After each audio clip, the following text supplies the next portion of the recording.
All right, we're now in chapter 9.8, and obviously here it's on power series. Some of this is going to be circulating information back through that we've already discussed. So we've already discussed a little bit of what a power series is. So you can imagine when we did the ratio tests and things like that, where we started to have some x variables in there, that's your power series. And when we solve for our interval of convergence on the ratio test, right, we had our capital R is the absolute value of that is less than 1. And then we had to solve for our interval, or a couple problems we had an answer something like, well, let's write one down. So maybe we had, or we said our formula was x minus c has to be less than 1 for our radius. So if there was some sort of multiplication here, right, if it was over 3, we would have to get rid of this 3 first. So then we would have our x minus c is less than 3. And then to get rid of that absolute value, we would need to take the positive and negative of 3. And then we could solve, and that would give us our interval of convergence. And then we had to go through and check the endpoints of those convergencies. And we've done some of, we dab a little bit on this differentiation integration, but we're going to hit a little bit more straightforward. All right, so our power series is going to have an x in it, and it's going to have some sort of coefficient in front. It could be centered somewhere else as a Taylor versus a Maclaurin. We have coefficients here. They're using C instead of A as we did earlier. And now they're using center A. Like I said, these are interchangeable, and this is from the same author. So just trying to get you used to that there really is no standard letter for any of these positions. Just understand what it's going to be and where it's going to be located. All right. So we did this in the last video where we took our 1 over 1 plus x, and then we said you should memorize it. And that's where we had the alternating signs, and we just had everybody going up 1 degree. So if I started with this polynomial, approximation of the ratio, the rational function 1 over 1 plus x, I could multiply by x here on the left side. And all that means is I'm going to multiply everybody by x on the right side. So 1 times x is going to get me x. X times x squared, right, gets me x times x is x squared. X times x squared is x cubed. And everybody just increased a degree on the right. There we created a new approximation by just using a multiplication. That's how we're going to work with these. So you got to know the 5 or 6 basic ones, and then from there we're just going to manipulate both sides to get to our next problem. All right, and we had this one earlier as well, this 1 over 1 minus x. Now they're all positive. We said this was geometric series as well. If we're going to find this value squared, okay, so what are we going to do? Well, if I take the derivative of 1 over 1 minus x, that would get me to be 1 over 1 minus x quantity squared. So that means I just want to take the derivative of the right side.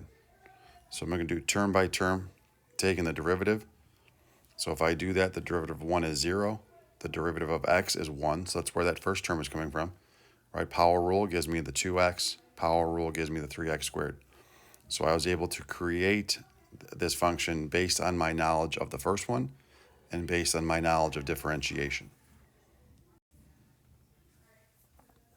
All right, so now we have our 1 over 1 plus x. So if I want to take the antiderivative of this, then I would get to my natural log, right? And we would have some sort of plus c. And all that's going to happen is for my infinite approximation here, that's going to account for the plus c. Okay, so here we go. We have our 1 over 1 plus t. They just changed x to t just for notation's sake. So if I take my integral, now it's a definite integral from 0 to x, or I don't know if x would be considered definite, but there are top and bottom limits here. So then I've got to integrate the right side the same way. So if I integrate over here, I'm going to have my natural log, evaluate. So I moved from 1 over 1 plus t to my natural log of 1 plus x. And on the right side, I'm doing the same thing. I've got my integration. All right. So we're saying here, this is only valid between -1 and 1. All right. Because if we're going to use the one of our convergence tests, right? It's based on the fact that your r is less than 1.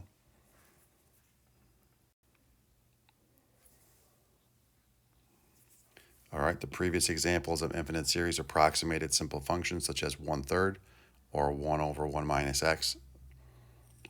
This series will allow us to calculate transcendentals. So transcendentals would be like any function we talked about in chapter 5, are e to the x, a to the x, natural log, logarithmic.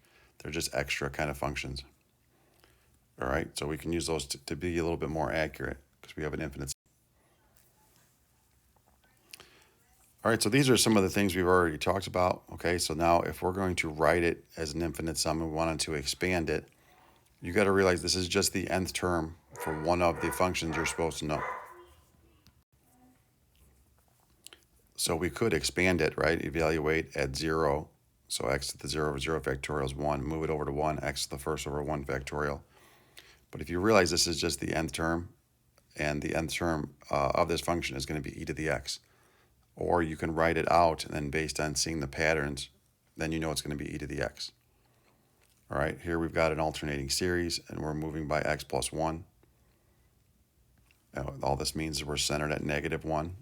Okay, there's just some things to notice. If we're centered at +1, then we're going to have a -1, right, instead of the +1.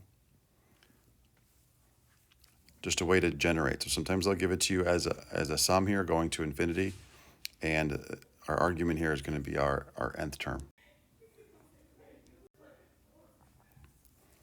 Okay, so we have our power series in x could be viewed like this, right? We have got our coefficient in front. We've got our x, we've got our center value. We're going to go to the nth power. Again, this looks like our nth term. So where the domain of the power series converges. Okay, so you want to pick a spot that's going to converge, or we're going to know that, or we can calculate it. It kind of depends on how the information is presented to us ahead of time. The previous example here, if I evaluate at f of c, I'm going to put c in for x. I'm going to have a 0. 0 times my a sub n over here is going to be a 0. So I'm just going to be adding up zeros across the board, okay? So if I add up zeros, of course, we're going to be convergent. We're not changing. Okay, so if we have a center, so then we know we're always going to be convergent at C because it's only going to be a point. All right, so if we go back to any values, okay, our second situation is we can be convergent on an interval, and that's where we got to figure out where my start and stop is and then double check those endpoints to see if we're inclusive or not.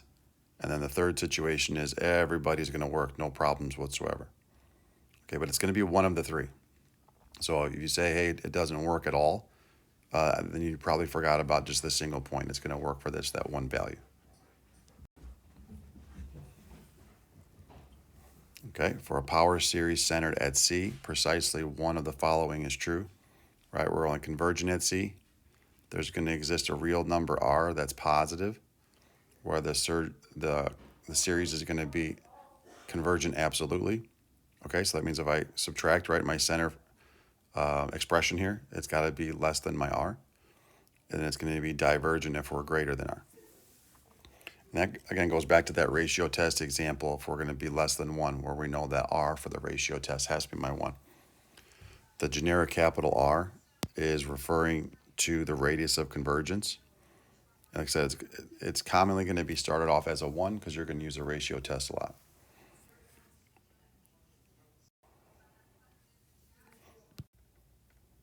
Okay, so here's an example of us finding the radius of convergence. We've got n factorial times x to the n.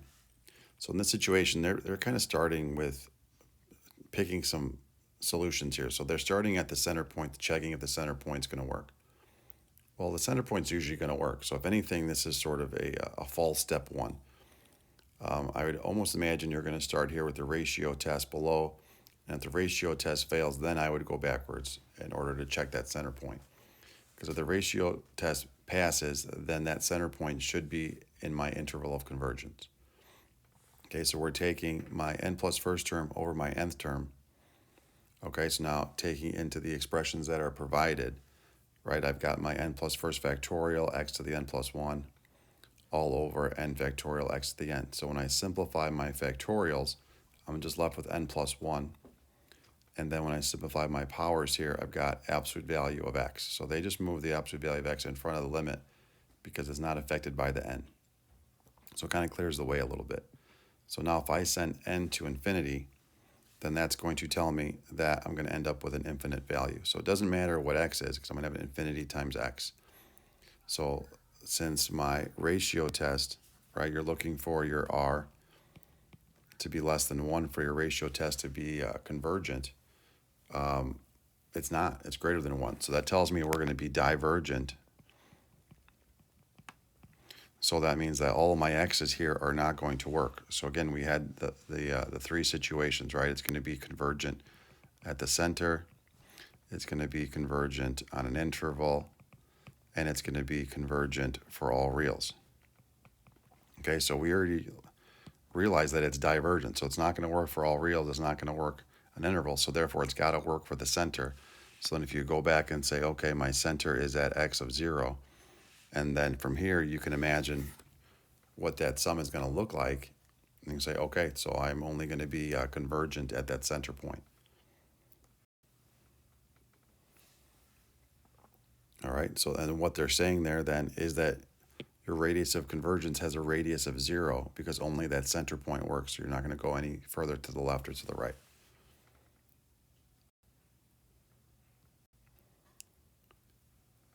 All right, so now this is just checking the endpoints. So we have a radius of convergence with a finite number, right? So it's going to be a 2 or a 3 or a 1. There's a radius that exists. And then we're going to double check our endpoints. Each endpoint must be tested separately, and you've got to show the work. This is just a way to check it. You can watch this on your own time. I'm going to skip it, so if you want to look at it, hit pause.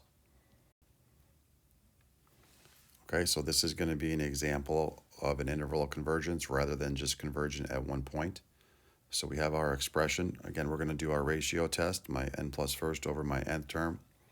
I end up with a complex fraction just based on structure. And then when you simplify your complex fraction as well as your terms, right, my x to the n plus first over x to the n is just going to be an x. My n plus first and my n, right, when you flip and multiply, n is on top, n plus 1 is on the bottom. You are more than welcome, again, to pull that absolute value of x out. It's sort of an extra writing step. I don't know if it's really worth it. So what if I take my n expression of n over n plus 1, I send it to infinity, that's going to be a 1. So that means that I'm going to have a 1 times the absolute value of x. I'm going to go on to the next slide now. Back up. So if I'm going to have my absolute value of x here, I know that by the ratio test that I'm going to be convergent if that's less than 1. So now I'm going to expand that inequality, and now I've got to check my endpoints of exactly -1 and +1. So from here, we're going to go on to the next slide to read about this conversation, but just remember what our expression here is. We've got x to the n over n, and that's what we're trying to answer. Oh, maybe I'm not. Lies.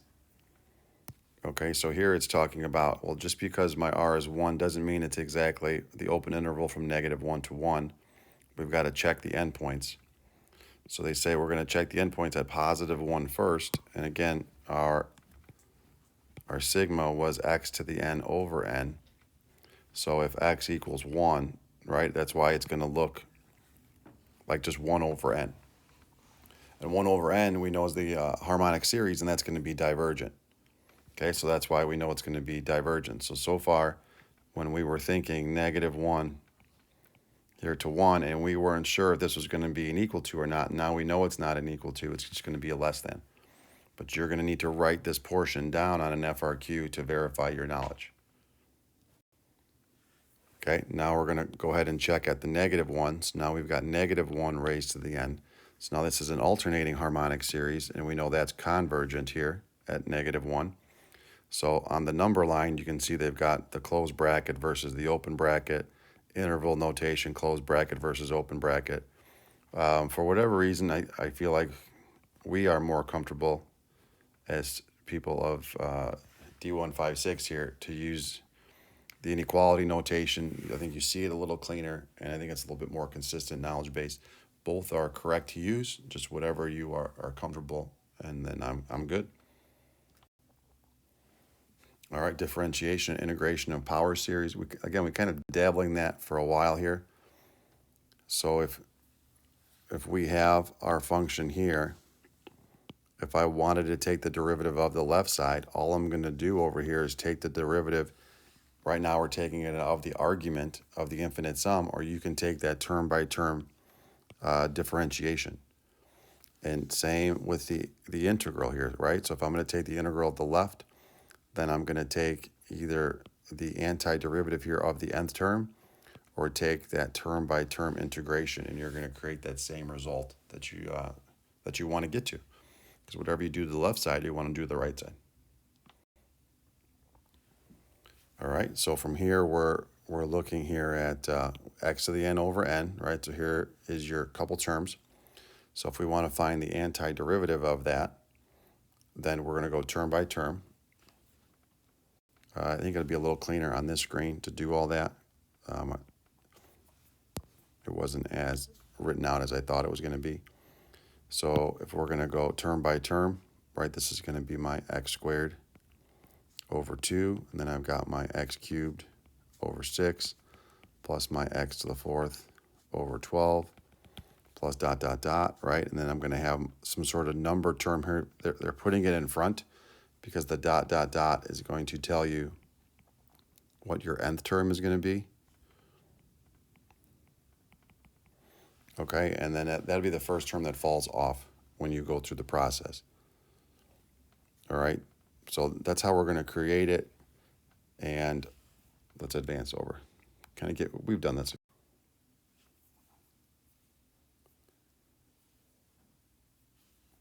Okay, so here's my antiderivative, right? I'm going to go up a power and divide again. So I'm going to go up a power and divide, up a power, divide, up a power, divide. If we're looking for the derivative, right, I'm just going to take my derivative of each term and go from there. All right, so now it says down here, right, by the ratio test, we can show that each series has a radius convergence of 1. Considering the interval from -1 to 1, we've got the following. Okay, for my integral series here, right, I got my nth term. We're saying it's going to be convergent on both endpoints. So you got to check both endpoints, and it's going to be different just because the functions are different. All right, so for just the generic function here, we're convergent on the left but not on the right. And for the derivative version, right, we're going to be open on both ends. So just because you started with one function and you manipulated it does not mean that the endpoints are going to be the same as the original. So make sure you're always checking. That's the point of that activity. Not really to discover the endpoints. You already have that skill set, but just to recognize that they will be different. All right, thank you very much.